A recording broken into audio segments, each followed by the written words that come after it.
I was invited to Walter Reed Army Hospital in Washington, and there was a man in there dying. His name was Dwight Eisenhower. And I asked Mrs. Eisenhower years later if I could tell this story, and she said, by all means, he would want you to. He invited me to come in to see him. He was lying in bed. He wasn't expected to live very much longer. He asked the doctors and the nurses to leave the room temporarily. They went out,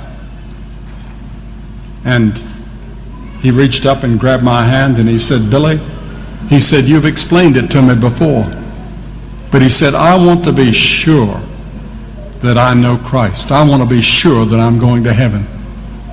He said, would you explain it to me one more time? And I did. And he grabbed my hand. And he said,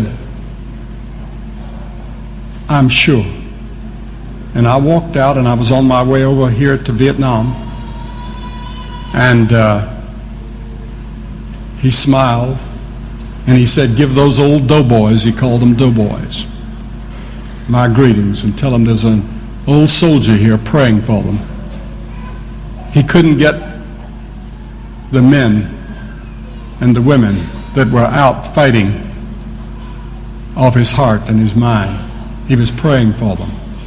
But the great thing that he wanted to know, could he be sure that he would be in heaven? And on that trip, I went back through Israel, and while I was in Israel, word came that he had died.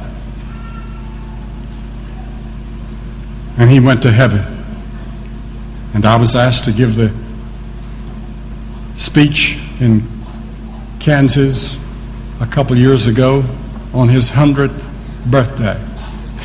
And his son John was there, and Senator Dole, and people like that.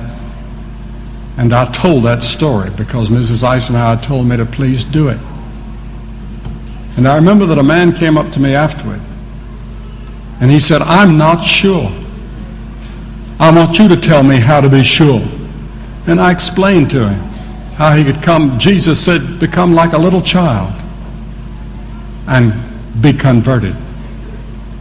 And you can have the assurance and the peace that if you died, you're going to heaven.